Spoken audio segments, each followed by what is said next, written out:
पूछ रहा हूँ। गर्मी तो होती है भाई, गर्मी की जगह।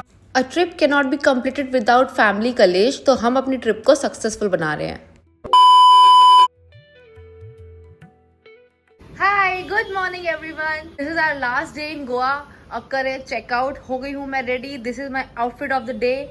मैंने एक भी गेट रेडी विद मी नहीं बनाया क्योंकि इतना टाइम ही नहीं हुआ कभी। देखते हैं हम कहाँ जा सकते हैं और लास्ट डे एक्सप्लोर करने के लिए, और उसके बाद हम चल जाएंगे Delhi. Last day in Goa और आज हम आए हैं एक्सप्लोर करने हरवेलम वाटरफॉल। ये थिविम से आगे है और थिविम रेलवे स्टेशन के पास है। वही एक लैंडमार्क मैं बता सकती हूँ जो सबको इजीली समझ आ जाएगा। देखते हैं कैसी है जगह।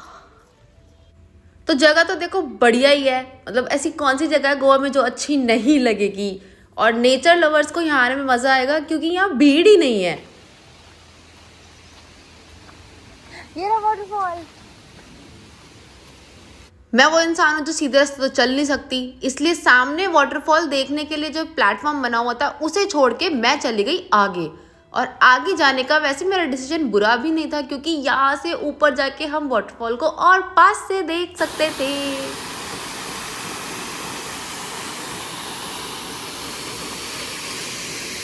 अब यहाँ भीड़ ना होने का रीजन तो तुम सबको समझ आ ही गया होगा, क्योंकि वाटरफॉल के अंदर जाना अलाउड नहीं है। वो बिल्कुल ही अनटच्ड और बहुत ही दूर है, तो सिर्फ दूर से तुम देख सकते हो बस उसको। इसलिए यहाँ इतने ज्यादा लोग नहीं है और ये वाटरफॉल काफी छोटा सा है। बट इतनी धूप में भी यहाँ गर्मी नहीं लग रही थी। मैं इतनी खुश इसलिए दिख रही हूँ क्योंकि पहली कोई जगह मिली थी गोवा आने के बाद जहाँ पे भीड़ नहीं थी और हमें कोई परेशान नहीं कर रहा था, ना ही कोई टाइमिंग का इशू था, ना कोई मेरे फोन के बीच में आगे आ रहा था। मैं बस एंजॉय कर रही थी इस व्यू को। सच बताओ, है ना सुंदर? मैं फिर और ऊपर चली गई ताकि मैं वाटरफॉल के और पास जा पाऊँ। यहाँ पे बहुत अच्छे से रास्ता बनाया हुआ है और ये ऊपर एक शॉप दिख रही है, यहाँ पे आपको मस्त नींबू सोडा मिलता है। क्या टेस्टी होता है वो। वैसे काफ़ी लोग आ रहे थे, ऐसा नहीं कि बिल्कुल ही कोई नहीं आ रहा था। इवन कुछ और कंटेंट क्रिएटर्स भी मैंने देखे जो आ रहे थे।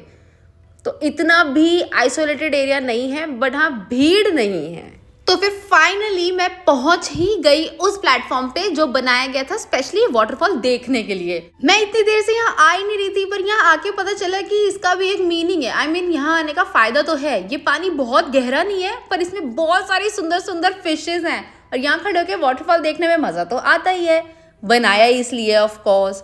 फिर बस क्या था, यहाँ पे खड़े होकर क्लिक की बहुत सारी पिक्चर्स कि इधर उधर की बकैती, और उसके बाद हम यहाँ से निकल लिए क्योंकि गर्मी तो लगने लगी थी यहाँ पे। ये फायदा था ऊपर जाने का, वहाँ गर्मी नहीं लग रही थी, यहाँ पे गर्मी फील हो रही थी पानी के बीच में भी। आई एम ग्लैड कि हम लोग यहाँ पे आए।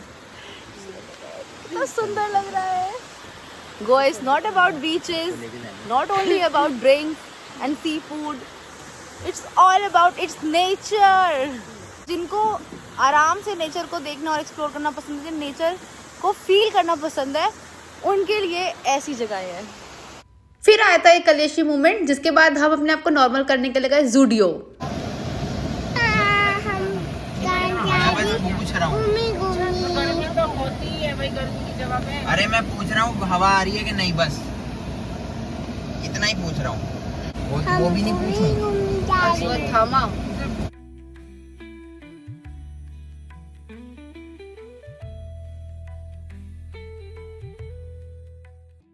टाइम टू से बाय बाय।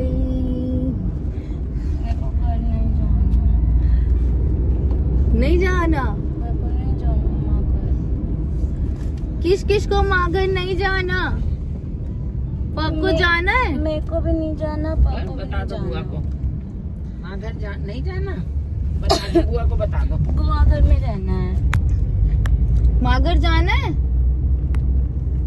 जाना है, नहीं जाना बस घूमी घूमी जाना है, बुआ घर में रहना है।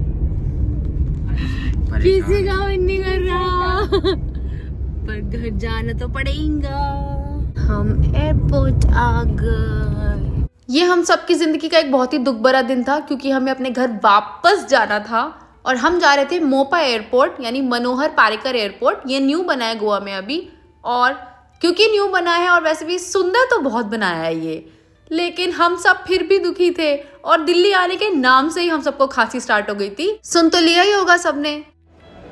Final bye bye to Goa. Airport आ गए हम, अब जाना पड़ेगा अपने घर वापिस। बट मजे आए, ट्रिप में बहुत मजे आए। क्या बड़ा वाला? क्या बड़ा वाला?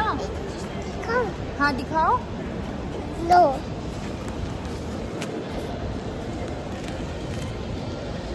दिखाओ मुझे, क्या दिखाने वाले थे आप? एक चीज। थैंक यू दिखाने के लिए एक चीज। एयरपोर्ट रूल्स के अकॉर्डिंग जैसे 2 दिन पहले आना ही पड़ता है अपनी फ्लाइट के, तो हम भी पहुंच के चेक इन कर चुके थे और उसके बाद बस एयरपोर्ट पे टाइम पास कर रहे थे। ये सब इनकी प्लानिंग होती है ताकि यहाँ से महंगा महंगा खाना और महंगी महंगी चीजें खरीद ले। हाँ बिजनेस। यार भूख लग रही है। पापा भूख लग रही है, क्या खाओगे? हाँ कुछ नहीं खाओगे? मैं तो खाऊंगी। बहुत जोर से भूख लग रही है, पहले खाना खाएंगे उसके बाद जाएंगे जहाँ जाना है। चलो अब बिट्टू बैठेंगे, आ जाओ। एयरपोर्ट पे फ्लाइट देख के हम एक्साइटेड हो रहे थे जैसे पता नहीं क्या ही दिख गया हो। वैसे हमारी फ्लाइट लग गई थी और हमारे जाने का फाइनली टाइम हो गया था। एक्साइटमेंट भी थी और रोना भी आ रहा था, और पहली बार एयर इंडिया की फ्लाइट टाइम पे थी यार। मतलब मेरी जिंदगी में तो पहली बार हुआ है कि एयर इंडिया की फ्लाइट टाइम पे जा रही हो। सब लोग आके पहले ही खड़े हो जाते हैं जैसे इनको पहले जाने को मिल जाएगा। यार वो अनाउंस करते हैं उसके बाद जाने का, भीड़ क्यों लगा लेते? छोड़ के नहीं जाएगी फ्लाइट, बस स्टैंड वाली आदत है गरीबों। एसी कितनी देर चल रहा है? यहाँ पे भी एसी की टेंशन है सबको। अबे ठंड लग रही है, दिल्ली की सर्दी नहीं फील हो रही। आदत डाल लो। मैंने इंटरनेट पे एक बहुत ही समझदार आदमी से सुना था कि फ्लाइट वाले जमीन पे तेज चलाते हैं और फिर हवा में जाके फ्लाइट को स्लो कर देते हैं, पर मेरी फ्लाइट तो जमीन पे भी धीरे ही चल रही है। मैं कैसे पहुंचूंगी अपने घर पे? मैं अपने मोबाइल में नेविगेशन देख रही थी और मुझे पता चला कि इस वक्त मैं जयपुर के ऊपर उड़ रही हूँ। मैंने बहुत कोशिश की फ्लाइट के क्रू और पायलट को समझाने की कि भैया मुझे यहीं उतार दो, मेरा घर यहाँ से पास पड़ेगा, पर नहीं, वो माने ही नहीं। उन्होंने कहा तुमने दिल्ली तक का टिकट लिया, हम तुम्हें दिल्ली ही छोड़ेंगे। ये कैसी बात है? पैसेंजर की कन्वीनियंस की कोई चिंता ही नहीं है इनको। अब बताओ मेरे को कितना टाइम लगा, पहले मैं गोवा से दिल्ली गई, फिर दिल्ली से वापस मैं राजस्थान आई। किसी के टाइम की कोई वैल्यू नहीं है इन लोगों को। पहले तो फ्लाइट से 2 दिन पहले ये लोग एयरपोर्ट पे बुला लेते कि आ जाओ सिक्योरिटी चेक इन करवा लो और फिर यहीं घूमते रहो, क्योंकि हमारा जब मन करेगा फ्लाइट तो हम तभी लेके जाएंगे, पर तुम्हें 2 दिन पहले आ जाना है। उसके बाद जब रास्ते में मेरा घर पड़ रहा है तो वहां भी नहीं उतारेंगे। बड़ी दादागिरी है इन लोगों की, कुछ करना पड़ेगा। आ गए जी दिल्ली वापस। एक तो मुझे समझ नहीं आता कि लड़कियां इतनी सुंदर कैसे दिख लेती है ट्रैवल करने के बाद। मतलब मैं फ्लाइट से भी ऐसे आ रही हूँ जैसे मैं फ्लाइट के अंदर नहीं उसके विंग पे चढ़ के आई हूँ। हाल पता नहीं ऐसे मैं क्या करती हूँ, क्या पता नहीं वो लोग ऐसे क्या करते थे, मेंटेन रहते हैं। शायद मैं सैड भी हूँ। चलो घर जाते हैं, बाय बाय।